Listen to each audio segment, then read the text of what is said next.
Hello, so today we're going to talk about the revolutions of 1848 and 1830.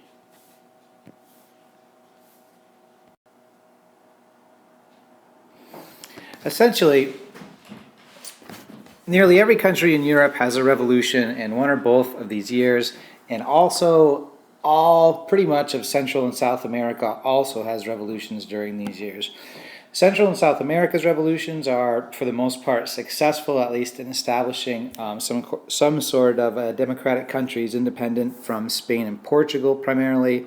The revolutions that happen in Europe, however, for the most part, are considered at least partial failures, if not total failures. I mean, there are some advancements you could call that could be considered successes, but for the most part, conservative counter-revolutionary forces put down the liberal, socialist, anarchist type revolutions that happened at this time. So I titled this Mostly Victories for Conservative Forces, for reasons that we just discussed, and then due to the infighting of revolutionaries. And the infighting of revolutionaries is one of the key reasons that the liberals, the socialists, the anarchists aren't successful during these revolutions.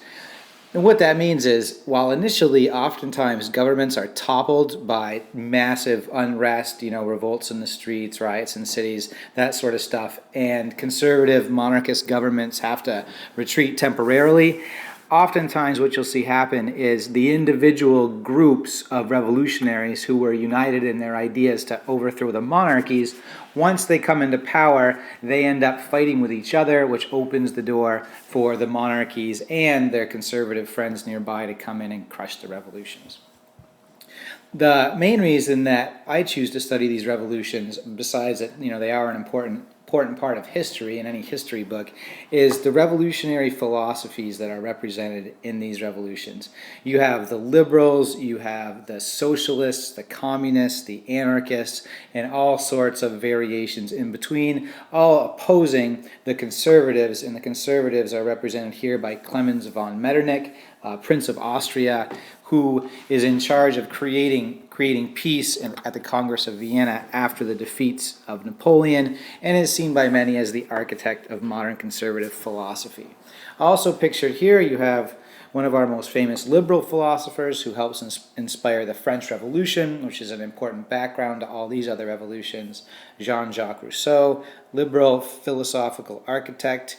You have Karl Marx, who hopefully you remember is the father of modern communism. We've already read the Communist Manifesto, an important document within these revolutions, actually published in 1848. And then we have Mikhail Bakunin, who is sort of our new revolutionary political philosopher we've been focusing on in this unit. And it's really two particular pieces of writing by Mikhail Bakunin that we look at. That's God and the State, which encapsulates atheist thought at the time. And you want to remember that communist thought, as well as anarchist thought, is in part at least based in an atheist mentality about the world. It just in the fact that there isn't some established order on humanity by some outside spiritual force that should reinforce people's desires to obey and not rebel. And then, so we have God and the State by Mikhail Bakunin that we look at in this unit. We also have the Revolutionary Catechism, which we read in this unit, and which is, it's for anarchist philosophy what the Communist Manifesto is to communist philosophy, what perhaps the Declaration of Independence and American Constitution is to liberal philosophy, or the Declaration of Rights of Man, or of the Rights of Man. So that's Revolutionary Catechism. And then the third document that we look at in this unit is the Manual for an Armed Insurrection by August Blanqui. And Blanqui's ideas in particular focus on the importance of a military organization within revolutionary forces, and Blanqui writes that in response to the utter failure that's the revolutions of 1848. And actually Mikhail Bakunin also writes the Revolutionary Catechism looking back at 1848 and what it could not accomplish, trying to lay out a future possible government for the next revolution, which all these guys really do anticipate. Finally pictured here is Louis Blanc, and Louis Blanc is important to us because he's the first actual legitimate government figure who follows socialist ideas. Louis Blanc becomes very powerful and persuasive in the newly formed temporary transitory French government of 1848, and it's actually Louis Blanc's socialist policies that sadly caused, in many ways, the failure of that revolution. So not a great start for socialism, but interesting to look at as the political philosophy and its impact on history. Okay, the introduction. So here we see a map of Europe in 1815, and this is really the map of Europe drawn up under the influence of Clemens von Metternich at the Congress of Vienna. And remember, the Congress of Vienna is the meeting that's held by the former monarchical leaders of Europe who are now coming back into power after the defeat of Napoleon. And also remember, they actually have to postpone the Congress of Vienna because Napoleon escapes from Elba, comes back, rules for 100 days before he's defeated again. And the thing really to remember about Napoleon is despite the fact that he's an emperor, Napoleon, by virtue of coming to power during the French Revolution here and then conquering, all of Europe all the way over to Russia, right? Spain's under his control as well. Really everything except he doesn't get Great Britain, he doesn't get Russia. So Napoleon's actually spreads revolutionary ideas all through Europe here, okay? And so rules kind of like a conservative, limits freedom of the press, believes himself to be above the law. But by instituting the Napoleonic Code, which makes all people equal under the law, as well as promotion by merit, which is another liberal idea where you should get better jobs based on your performance and not based on your last name, the fact that you're a noble or not. So despite that, Napoleon spreads revolutionary ideas all through Europe, liberal ideas. And so even though Napoleon's defeated, Metternich and the other conservative monarchs who come to agree with him realize that it's just a matter of time before the next liberal revolution takes place.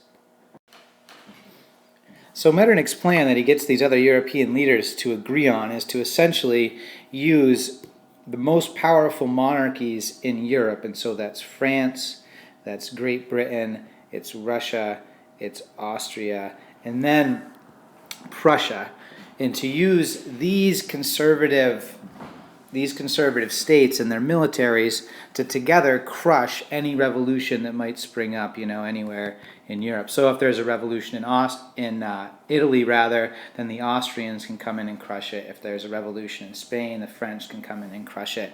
If there's a revolution in Austria, the Russians can help come in and crush it, etc., etc. Metternich's idea is that the most important aspect of the monarchies in Europe is their unity against any revolution anywhere.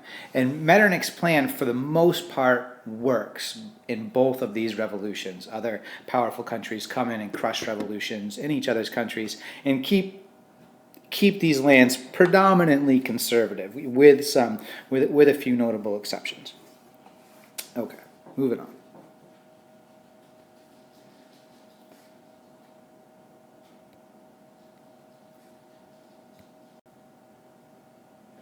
Okay, so our background here, and most of this we've covered, right? The French Revolution, first major European liberal revolution. Yes, it's influenced by the American Revolution, but the consequences of the French Revolution are felt throughout Europe because of Napoleon, who spreads through the Napoleonic Wars these liberal ideas, as we've been talking about, right? The liberal ideas, illustrated here by John Locke, are essentially representative government, equality of people under the law as long as you're a man, which is going to be first challenged by the anarchist revolutionaries that come to the fore at this time. First folks who really believe in the equality of women. So liberalism as a philosophy of democracy is spread through the Napoleonic Wars as an extension of the French Revolution. Another perhaps more powerful force in these revolutions, like the force that actually carries forward through the failures of the liberal revolutions, is the idea of romantic nationalism.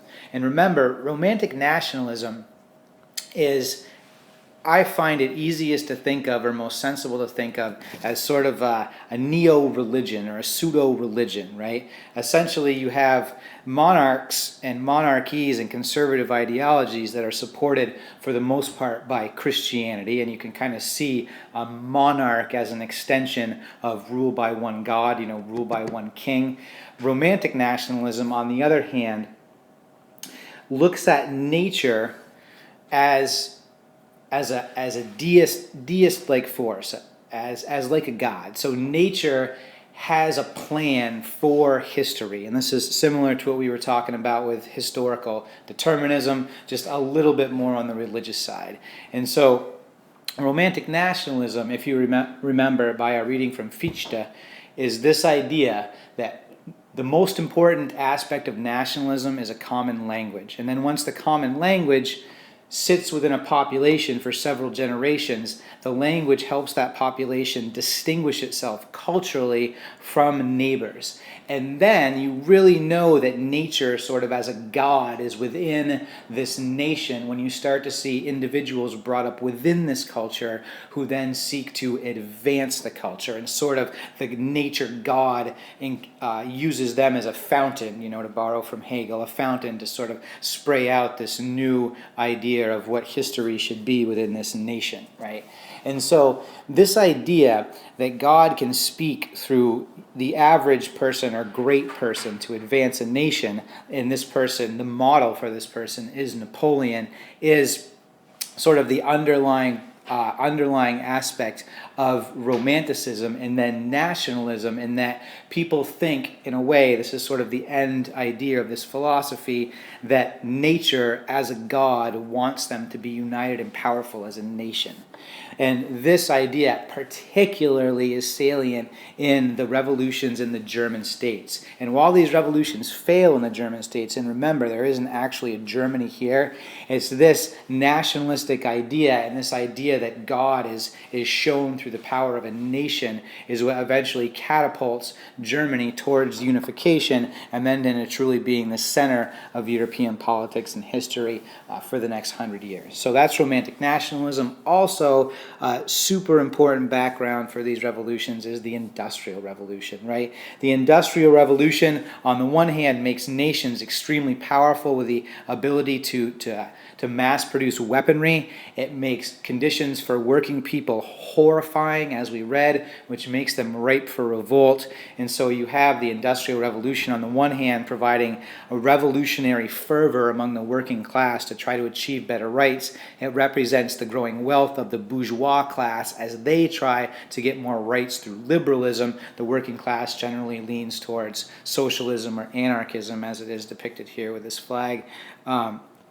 The Industrial Revolution also empowers the status quo of the government, be it conservative at the time, in the revolutions of 1848 and 1830, through the mechanization of the military, or the mass production of weapons. So the Industrial Revolution is hugely important in these revolutions and going forward in history. And then finally, secret societies, and these are generally secret groups of communists and anarchists, as indicated, I said, by that flag, who meet to plan the next revolution in many different European countries. They have to meet in secret because conservative ideas, promoted again by Metternich, reinforce the idea that the worst thing for a population is free presses. Free presses cause revolutions, which cause misery and the destruction of society. So there's your background to these revolutions.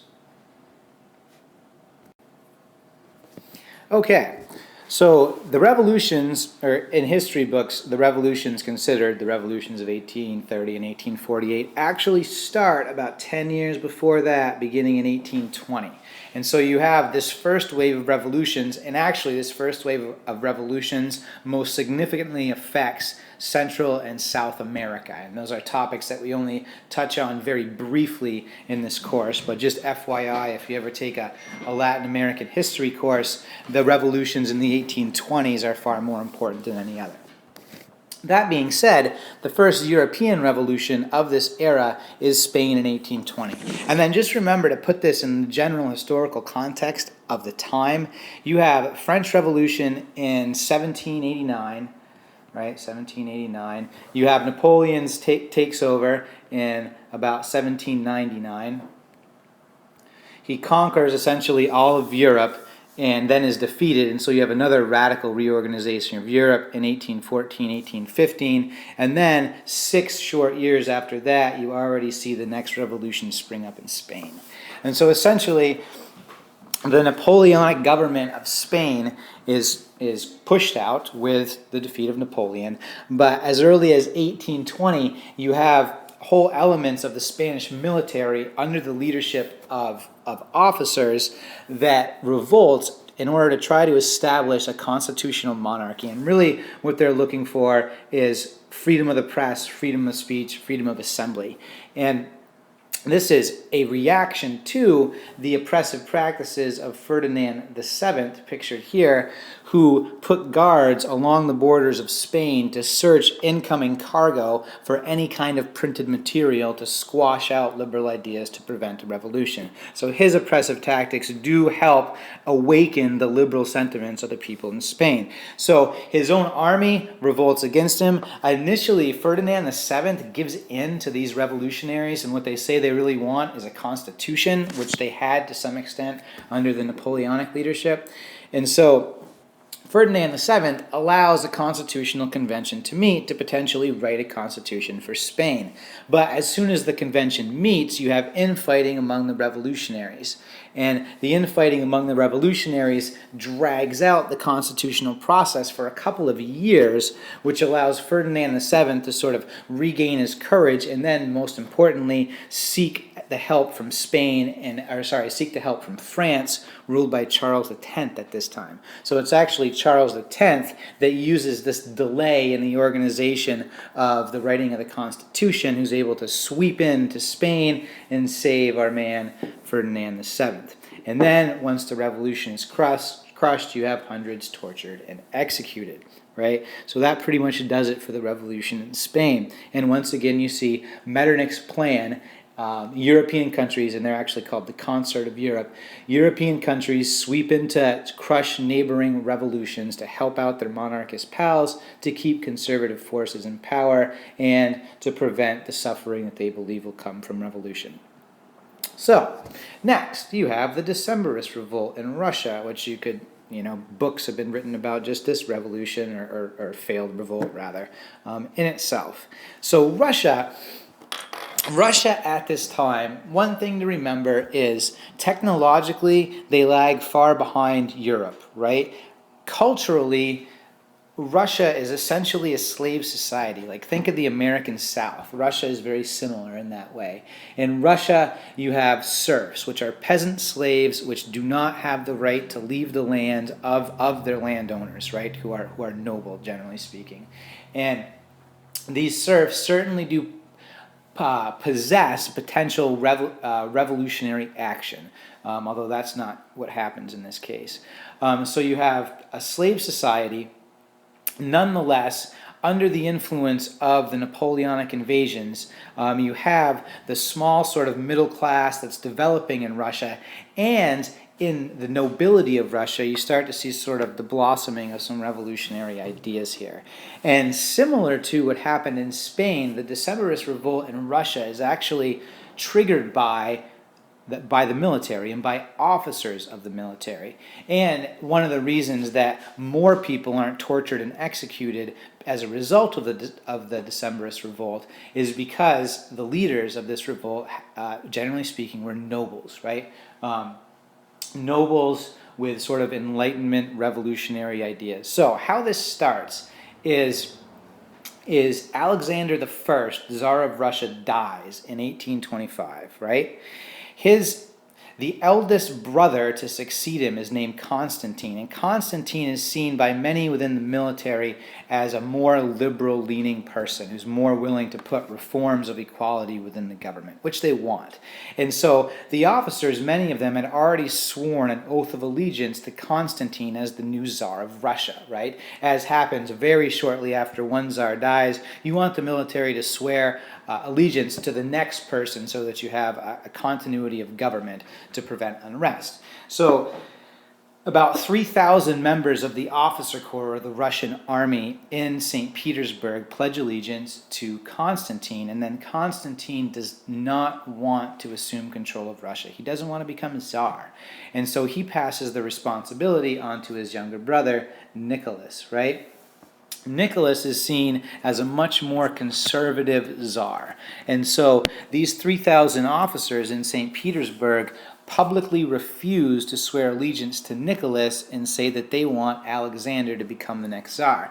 And the plan of these 3,000 officers is the other 9,000 troops that are stationed outside of St. Petersburg are going to join them. And then Nicholas will lose power. They'll be able to push Constantine into taking the crown, and Russia can move towards a liberal future. Well, unfortunately for the 3,000 soldiers, the 9,000 standing nearby decide to stay loyal to Nicholas. Nicholas actually personally comes to St. Petersburg. And so you have this situation in the capital of Russia where you have 3,000 troops, and they're out in public, in the square together, rallying, pledging their allegiance to Constantine, voicing their dismay about Nicholas becoming czar, and sort of waiting for the next thing to happen. So Nicholas sends a representative to speak to these 3,000 guys, and he finds the greatest military hero in Russia at the time, hoping that he'll be able to convince the 3,000 to take the oath of allegiance to him. This military hero, as soon as he takes the podium, is shot dead by the revolutionaries. So Nicholas II hems and haws Nicholas I rather hems and haws for a little, deciding what to do, and in the end, when the 3,000 continue to chant angrily, he decides to send a cavalry charge at them to break them up. Unfortunately, it's December in Russia and on a cobblestone-streeted capital, and so the cobblestones are slippery. And so as the horses are charging at the 3,000 Decembrists, they start to slip and slide and fall down. And so it all sort of turns into an absurd catastrophe, and the cavalry charge needs to be called back. Again, after hemming and hawing for a while, Nicholas II, you could say, runs out of patience, rolls out the cannons, fires a couple volleys of grape shot into the crowd. Body parts start flying among the 3,000, and they retreat to a nearby river, which Nicholas then shells again with artillery, breaking the ice, killing people, and the people who survive the artillery tend to drown in the broken up ice, right? And in this way, the Decembrist Revolt is crushed. 5 ringleaders are selected for execution, which is a fairly small number considering the number of people involved. And these 5 ringleaders are the last publicly executed people by Tsarist Russia. Right? The communists do it, fairly often after their revolution, but as far as Tsarist goes, this is the last time they execute somebody in public. And you can understand why, because at the first execution of these 5 leaders, the ropes strung around their neck are too thin, and they all break, and all 5 survive. Now, custom dictates at this time that if a person survives an execution, it's seen as the hand of God staying their execution, the hand of God calling them innocent.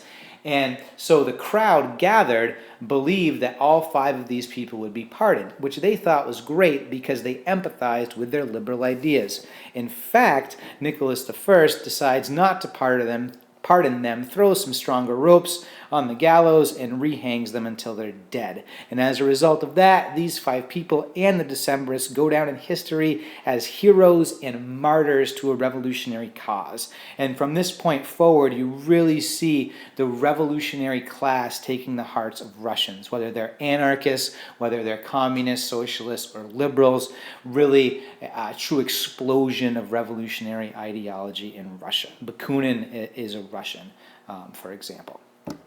Okay, and then another revolution that's crushed that happens is Italy. And Italy revolts in 1821. And actually, really, the first thing you want to remember about Italy, similar to the first thing you want to remember about Germany at this time, is there's no Italy, right? There's several different Italian city-states, 6 or 7 different Italian city-states independently ruled, and much of them controlled by either the French Bourbon dynasty or the dynasty of the Austrian Empire. And so really, these revolutions in Italy, and they happen a few times, have two two ideas, unifying ideas. You could say, one, they're liberal, although you see some anarchists and socialists in these revolutions too, and two, they're nationalistic, right?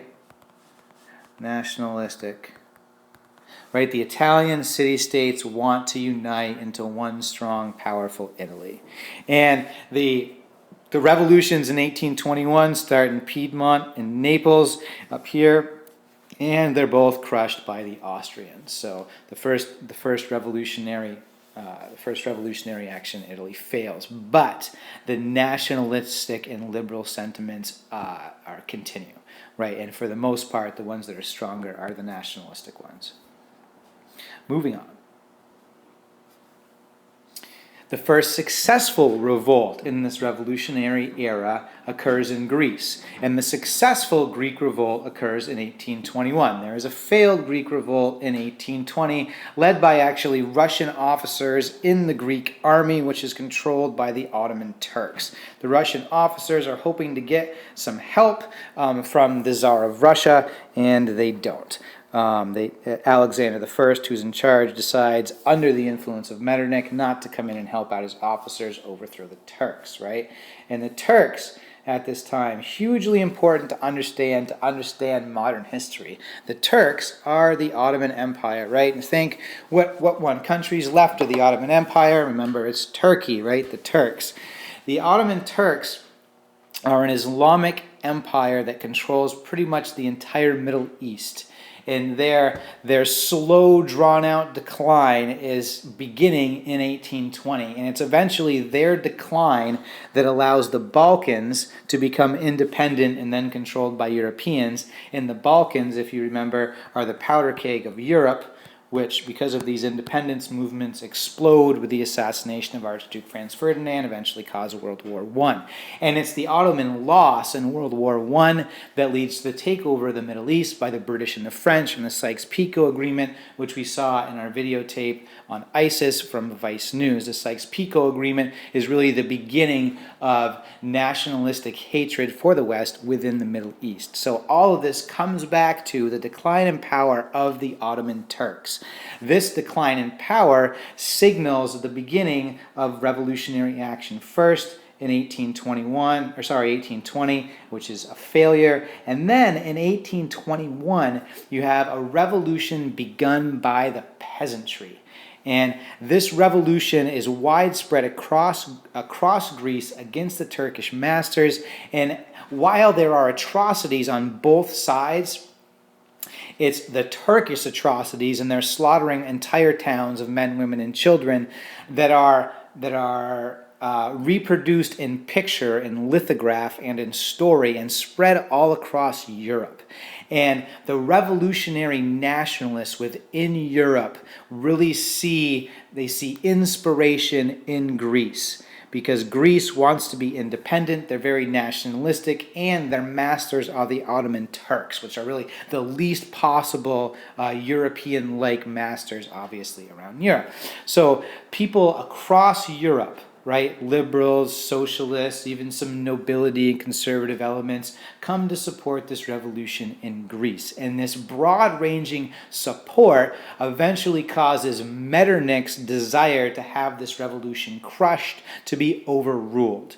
And it's the British, and this is here, the British, French, and Russian navies combine to help the revolutionaries by defeating the Turkish navy and securing the freedom of the Greeks. And this is 6 years later in 1827.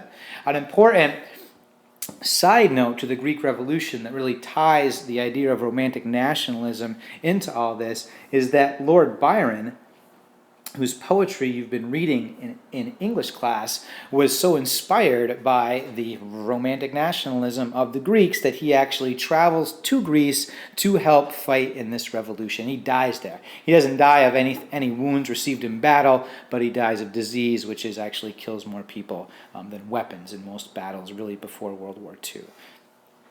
Okay, any questions? So, the Greek Revolution, which ends in 1830, or that's when they are officially independent is the first successful revolution of this era, and it succeeds because the concert of Europe fails, or because the members of the concert of Europe, instead of crushing a liberal nationalistic revolution, they decide to support one.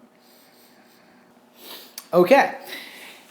Now, Latin America, maybe the most significant and least talked about in this presentation. Events occur in Latin America beginning in 1820, 1821, right? Actually, you can see them going back earlier than that down here in the southern part of South America. And long and short of it is, you have liberal Republican revolutions in every single country in Central and South America. Right? So by 1830, pretty much every country in South America has its own government, independent of the Spanish and the Portuguese, who primarily control these areas, although you can see that the Brits and the French lose some too, although they're able to hang on for a while longer. So, the leader, the revolutionary leader of Latin America, who you will hear about in college if you ever take courses, is Simón Bolívar. And Simón Bolívar is a revolutionary romantic nationalist who believe nature is using him as a vessel for the deification of revolutions in these areas. Simón Bolívar believes he's going to be the next Napoleon. He actually believes that he is going to end up in control of all of Central and South America, but that's pretty much an utter failure. All of these countries end up with some sort of Republican-style governments. And Simón Bolívar is the namesake for the country of Bolivia. These revolutions succeed in this, sorry, this is a typo, it should be 1823. These revolutions succeed eventually and in large part by the Monroe Doctrine. And remember from your American history classes, the Monroe Doctrine, established by President Monroe, essentially says that no European countries have the right to interfere in Central and South American politics, which what he really means is the only people that can interfere in Central and South American politics is the good old United States of America. And this marks the beginning of the United States' intervention in much of the politics in Central and South America, which continues to this day. So, Latin America, independent. So that's certainly a victory for Republican ideas. Alrighty, so now, the revolutions of 1830, sort of our first major stopping point here. Revolutions of 1830, like most of these revolutions, begins in France, right? And remember, France has only essentially not been revolutionary or at war in one way or another since 1814. So really, 16 years of relative peace in France before the streets are again awash with smoke and guns. So, in 1830, Charles X is overthrown and Louis Philippe becomes the monarch. Here's Charles X, here's Louis Philippe. Louis Philippe was the Duke of Orleans. So really, the French trade one monarch for another monarch. The major difference is Louis Philippe agrees to be more of a constitutional monarch than Charles X was. And really, Charles X got into trouble for really two laws that he passes against the will of the Assembly of the Constitutional Assembly of France, which he ignores. And the two laws are, one, he says that any members of the Catholic Church, like Catholic officials who had fled their property, bishops, priests, that sort of stuff, fled their property during the French Revolution and wanted to come back, they would be compensated for their property losses by the taxpayers of France, which makes people angry. And then Charles X makes blasphemy, speaking out in particular ways against the church, punishable by death, which is too much of a conservative idea, and as a result of that, the workers and the liberals of Paris rise up in an armed revolt against him. He quickly flees, and then the leaders of this revolt, and this is really, you could see as your bourgeois class in France, remembering how the original French Revolution spiraled out of control, you could say, and resulted in the Reign of Terror. in order to stop that from happening, they really want to limit the amount of democratic changes that happen in France. And so that's when they ask our guy Louis Philippe to come in and be king, but they say that he has to rule more closely by a constitution and listen to the wishes of an elected assembly, which Charles X was supposed to do to some extent but didn't. Louis Philippe is supposed to do this more. And he works okay with the Constitutional Assembly and with the other anti-conservative ideas of France for another 18 years until he has to flee. Okay, so, and then this painting here is Liberty Leading the People. We've already seen it associated with the other French Revolution, but it's actually painted during the revolutions of 1830. And it's seen as you have your liberty, equality, and fraternity, again, leading the French people in a charge over conservative forces, right? And as we've mentioned in class once or twice, liberty is pictured here topless, because liberty is seen as a woman who nourishes the French, the country of France, much like a woman breastfeeds her baby. And so liberty, guiding the people in revolutionary success over the forces of conservatism. And then we see just a more realistic rendition, and just realistic as in, a little bit less ideal, of the fighting that occurs in Paris. Okay, any questions? Good. So, revolutions in 1830 in France, minor success, you could say, but for the most part, your conservative forces remain in charge of France. In Belgium, you see sort of this other partial success, but conservative forces remain in control. So, in Brussels, the capital of Belgium, an opera is shown in 1830 about the revolution in Greece. And this opera actually inspires nationalistic, revolutionary, romantic sentiment in the people of Brussels, so there's a big riot. And the reason that the people in Belgium are particularly nationalistically angry is because their country is actually ruled over by the King of the Netherlands, named King William, right? And King William becomes King of the Netherlands and is given Belgium by the Concert of Europe, the Congress of Vienna, led by Metternich's ideas after the fall of Napoleon. But the Belgians, after seeing the romantically victorious revolutionary agents in Greece, they in an emotional fervor, pour out into the streets after the opera. They start this rioting, and the riots spread to the countryside. It leads to a massive armed revolt against the King of the Netherlands, and the leaders of France and Prussia really see this as a potential opportunity, that they're able to convince the other leaders in the concert of Europe to agree with supporting this revolution, to not crush this revolution. And that is because of Belgium's strategic location in between France and Prussia. The French and the Prussians believe that if Belgium actually has to be constitutionally neutral, then they will join neither side, France or Prussia, which will help ensure stability through a balance of power in Europe. And so what ends up happening is the leaders of France and Prussia convince the other leaders of the Concert of Europe, particularly Austria, that the Belgian revolt should be allowed to succeed.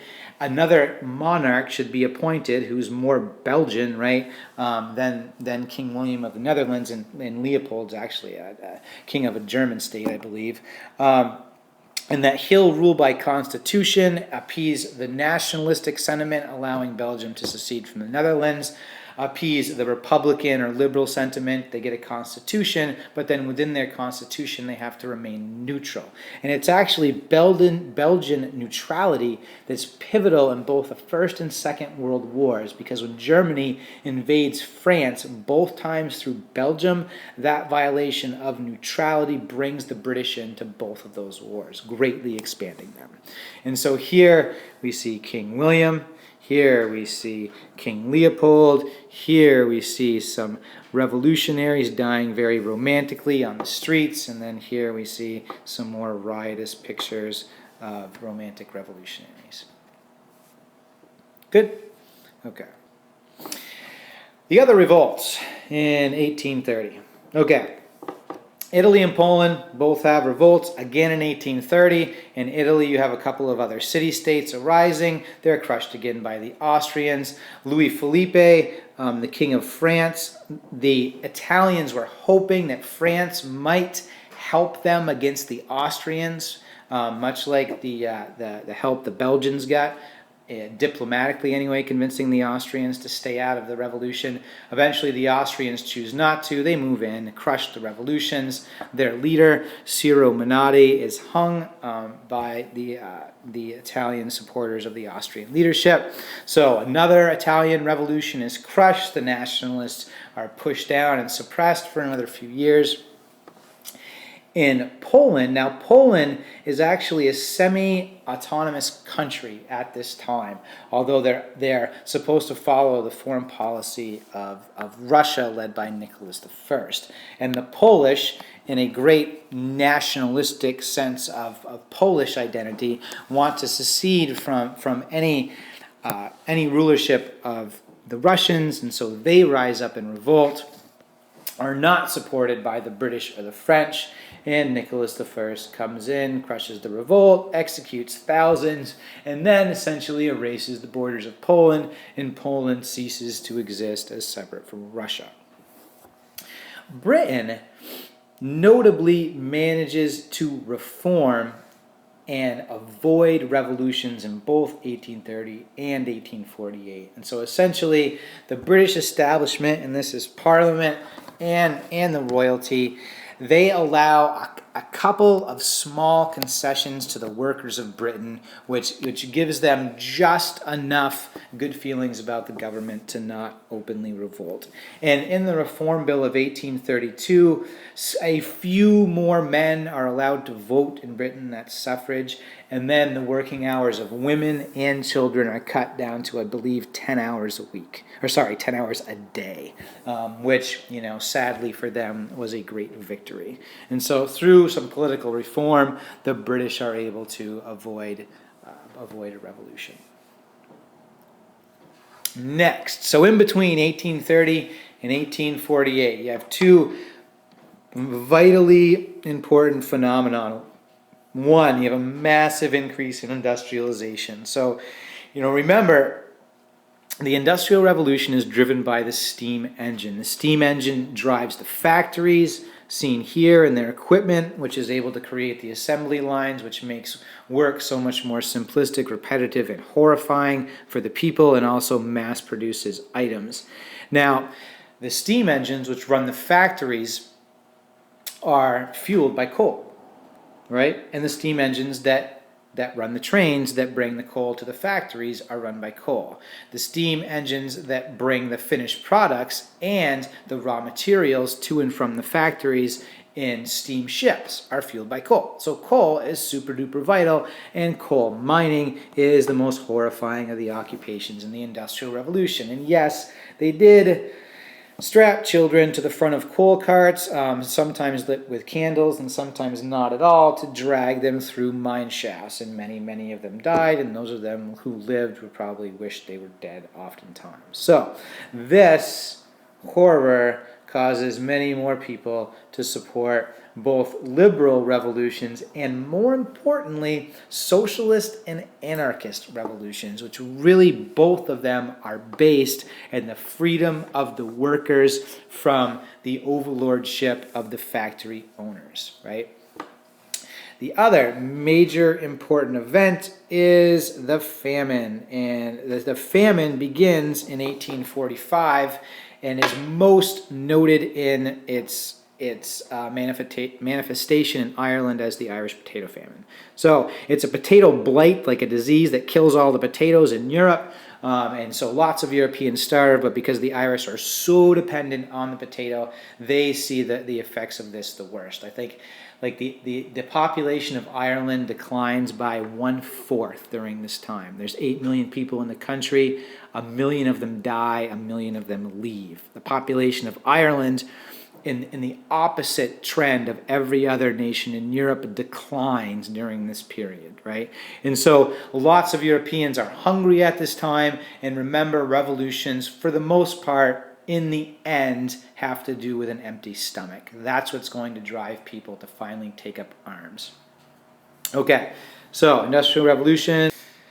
So, first revolution in 1848, once again, happens in France. So France manages another 18 years without a major revolution under the leadership of Louis Philippe. Now, Louis Philippe, first thing that he does that gets him in trouble is he blocks electoral reform. So more people would like to vote in France. Louis Philippe is not going to let this happen.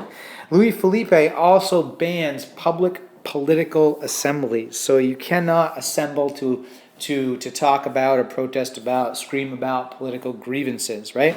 So, as a result, political leaders, instead of having political gatherings, they have banquets. Think in air quotes, right? And sure, they do hang out and they eat, right? But the whole purpose of the banquets is to share revolutionary ideas, right? And promote revolutionary ideas. Most notably, late in 1847, so just a couple of months before these revolutions break out in France, you have Mikhail Bakunin, the Russian anarchist, who is invited to be a keynote speaker at one of these banquets in urban France. Not long after that, Louis Philippe bans the banquets too. When the banquets are banned, Paris rises up in revolt on February 22nd, right?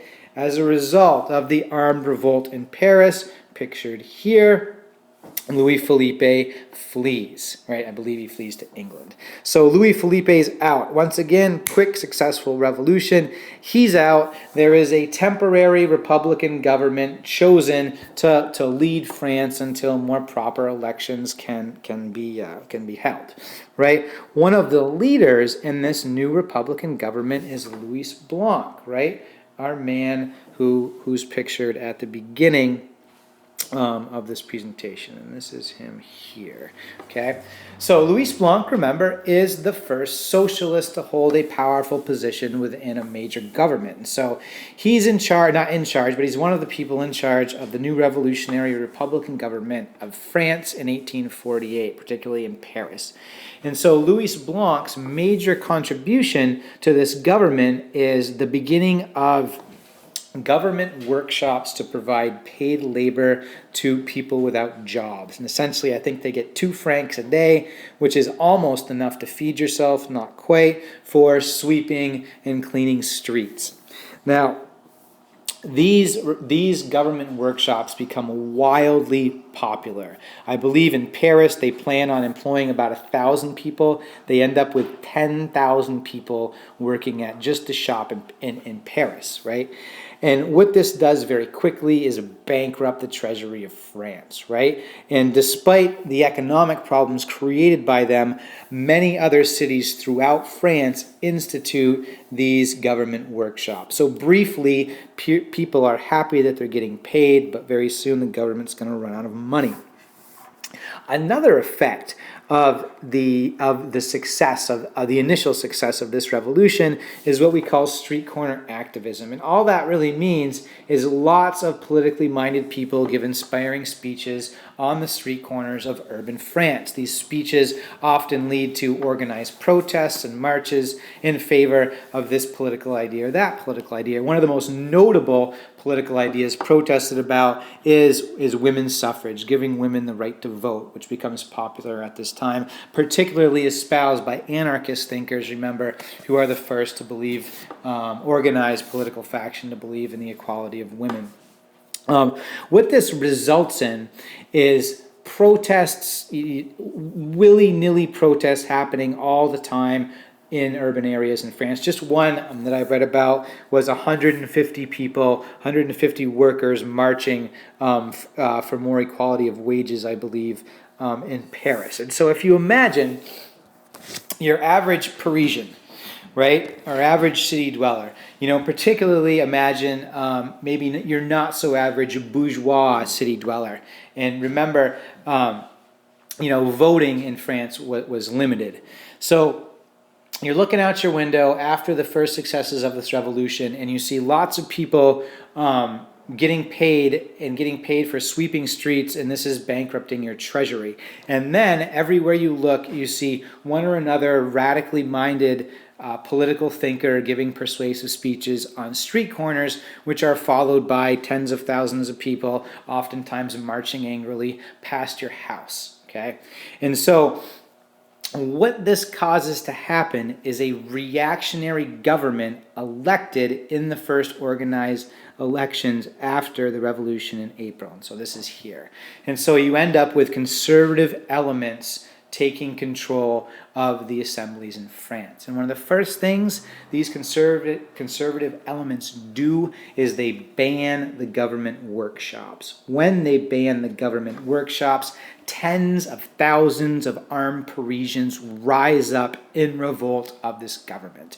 And this, when you read the writings of Louis Blanqui in particular, were a golden opportunity for more socialist and anarchist political people to take power. Essentially, they had the guns, they had the people and support, but what they truly lacked was organization. And that's what Blanqui's instructions for an armed insurrection focuses on, is how the failure of the revolutions of 1848 can be turned into a success with the installation of military organization among revolutionary groups.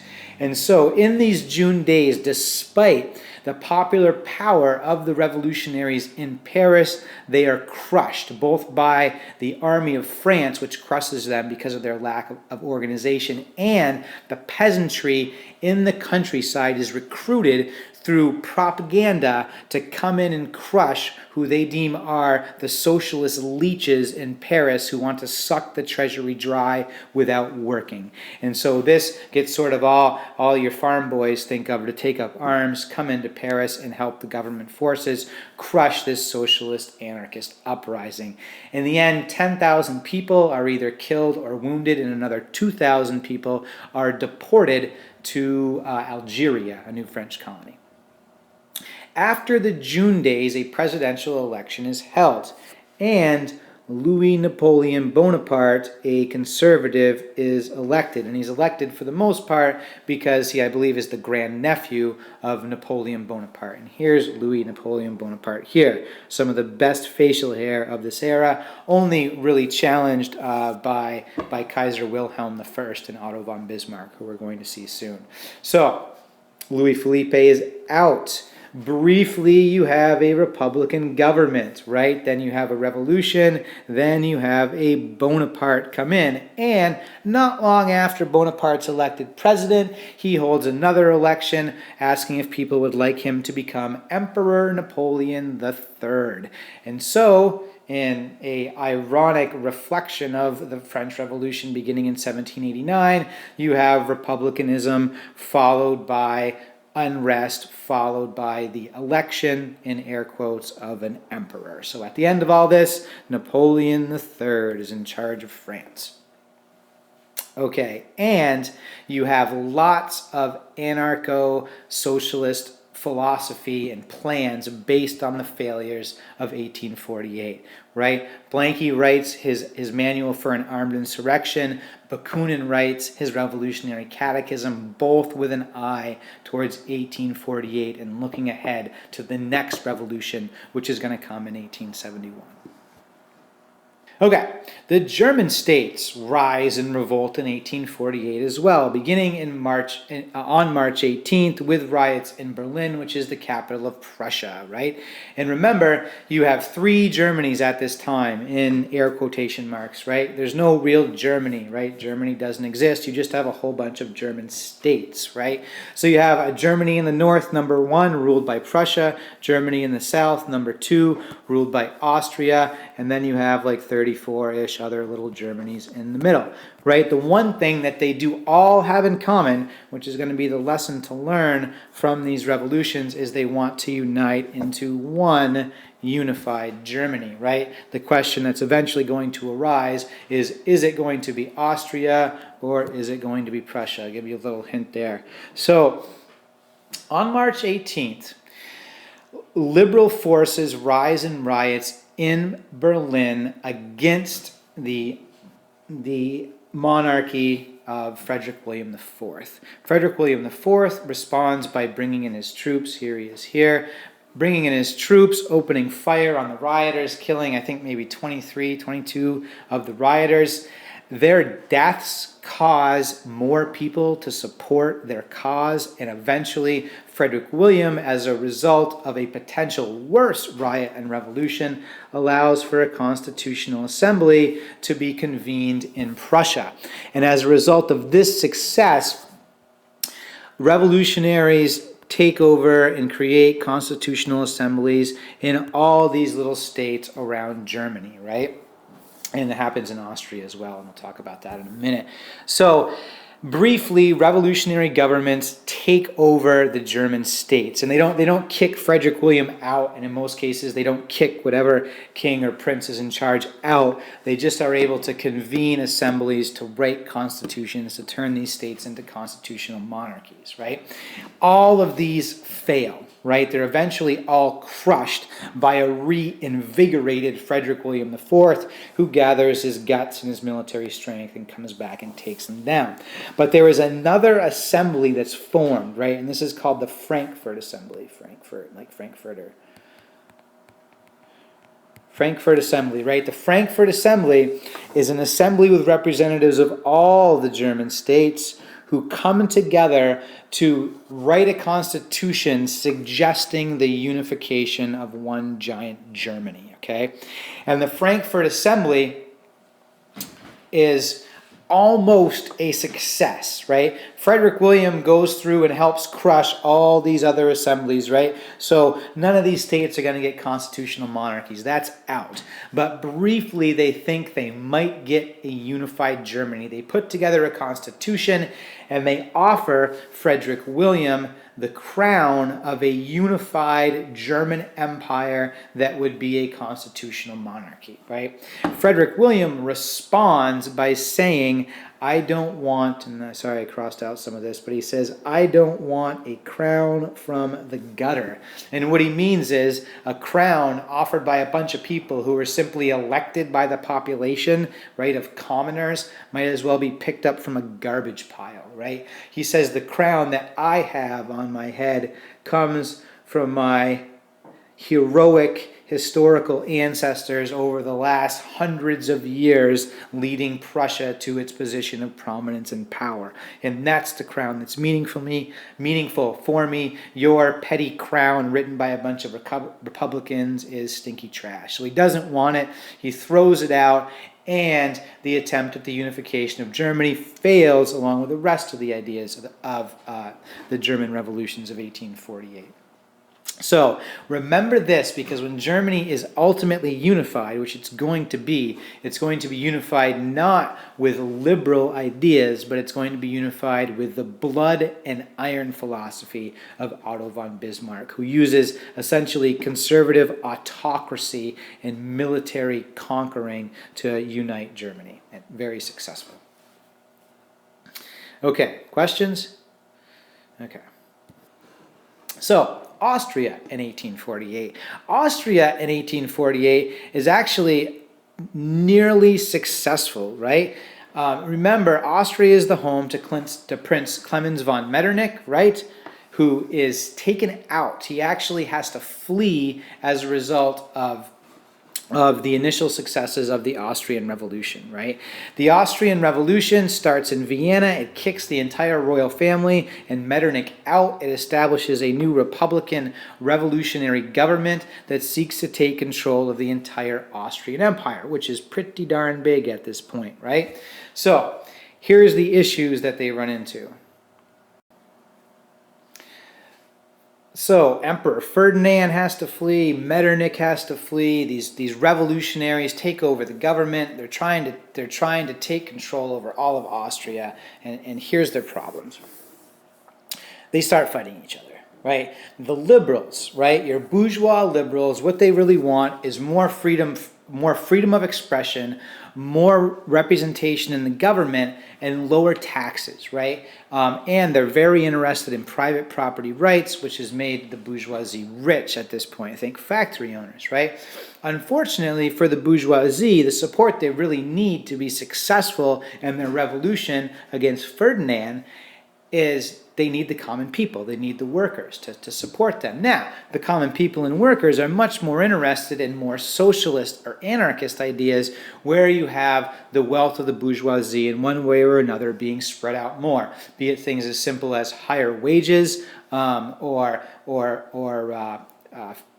taxpayer-supported schooling and healthcare, to more radical things like the seizing of private property and redistributing it, all of Marxism.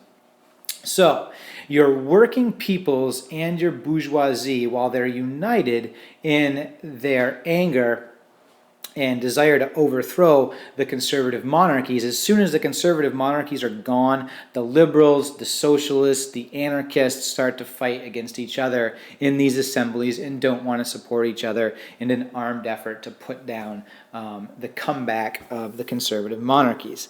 And then, remember how strong romantic nationalism is as a revolutionary sentiment at this time. And so one of the first things that this new romantically nationalistic revolutionary government of Austria wants to do is make the official language of the Austrian Empire German, right? The problem with that is one of the largest countries in the Austrian Empire is Hungary, right? The Hungarians speak Hungarian, right? And so right off the bat, the Hungarians do not support the new constitution of the Republican Austrians, so they don't support the new government, right?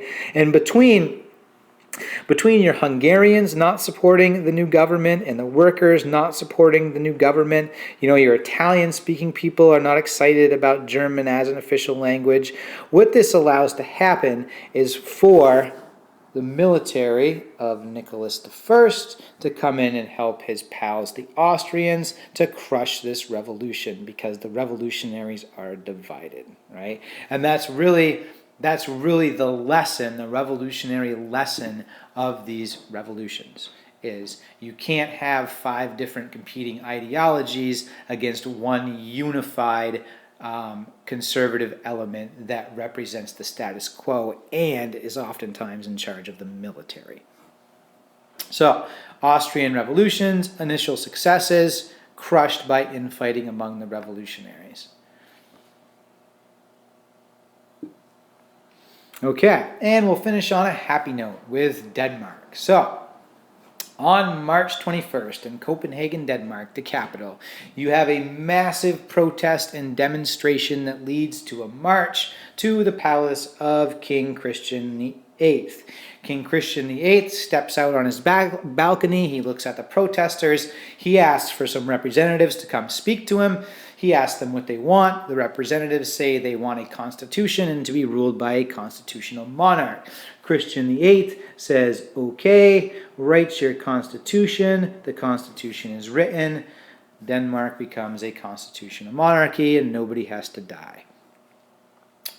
Okay, so that concludes our presentation on the revolutions of 1830 and 1848. And in the end, your conservative elements, for the most part, remain in power, and your revolutionary elements are sort of back on the ropes, figuring out how to regroup. You have your Bakunins and your Blanquists trying to better organize and trying to better publish a cohesive philosophy to unify the working classes, the masses of these countries for the next wave of revolutions. Okay, have a good day.